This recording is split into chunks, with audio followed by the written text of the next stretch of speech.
When an RS variable speed compressor is used in conjunction with a new or existing on-load/off-load machine, a compressor sequencer is not necessarily required. The following presentation will show how to set up these machines to operate efficiently together. Before we begin, there are a couple of important points. The fixed-speed machine needs to have on-load/off-load controls, preferably with timed shutdown to minimize energy consumption. All pressures referred to in this presentation are gauge pressures. Let's look at sequencing the following 7-bar machines. A variable speed L75RS compressor producing 13.6 cubic meters per minute and a fixed speed L55 compressor producing 10.7 cubic meters per minute. In the morning, we turn both compressors on to fill the system header. System header pressure is currently 0 bar. Both machines load fully and make a combined total of 24.3 cubic meters per minute.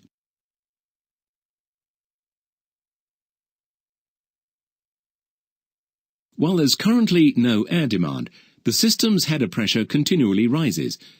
But what should we expect to happen to the compressors as the header pressure reaches just above 6 bar? Well, basically nothing. The fixed-speed machine is below its unload pressure and the variable-speed machine is below its target pressure. Airflow into the system is still 24.3 cubic meters per minute. The header pressure climbs to 6.5 bar. What do you think happens to the compressors at this stage? The fixed-speed machine still runs at full load, whilst the variable-speed machine slows down to maintain the 6.5 bar.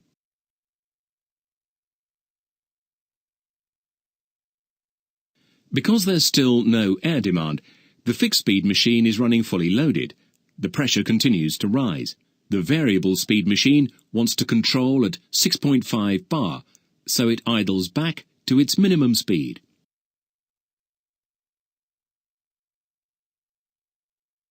When the pressure reaches 6.9 bar, the fixed-speed machine unloads and times out, while the variable-speed machine continues to run at minimum speed.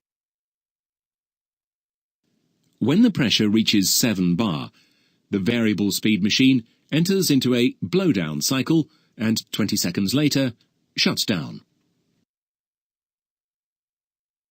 With no system air demand, both compressors are shut down or in hot standby mode and wait for the pressure to fall. It's now 8 a.m. and production starts using 4.2 cubic meters per minute. The header pressure starts to fall. As the system pressure reaches 6.5 bar, the variable speed machine starts and speeds up to the correct RPM to match the 4.2 cubic meters per minute demand.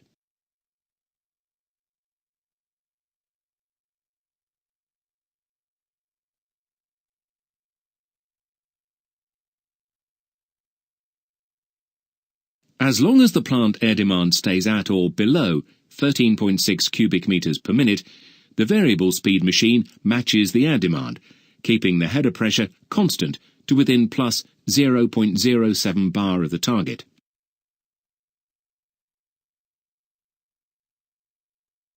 Now it's approaching 10:30 a.m. and some heavy production begins. The air demand reaches 16.3 cubic meters per minute. The variable speed machine can't keep up with the new demand, and the pressure falls. Once the header reaches 6.2 bar, the fixed-speed machine reloads, making 10.7 cubic meters per minute, with the variable-speed machine making full flow. The air pressure once again rises.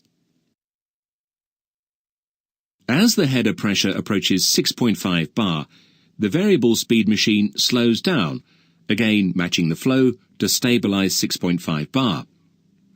The fixed-speed machine is making 10.7 cubic meters per minute. The variable-speed machine makes 5.6 cubic meters per minute. As long as the system demand stays within this window, between 10.8 and 24.3 cubic meters per minute, both compressors will run. At lunchtime, production slows, and demand drops to 6 cubic meters per minute. The fixed-speed machine continues to produce its fixed 10.7 cubic meters per minute, so the pressure rises. The variable-speed machine slows to its minimum speed, and the pressure climbs to 6.9 bar. The fixed-speed machine unloads, and the pressure falls. As it reaches 6.5 bar, the variable-speed machine speeds up again to carry the 6 cubic meters per minute load. All through the day, the process repeats itself. At times, the variable-speed machine is varying its speed to handle the demand all by itself, while the fixed-speed machine is off. At other times, the fixed-speed machine compressor is fully loaded, with the variable-speed machine trimming to match the demand.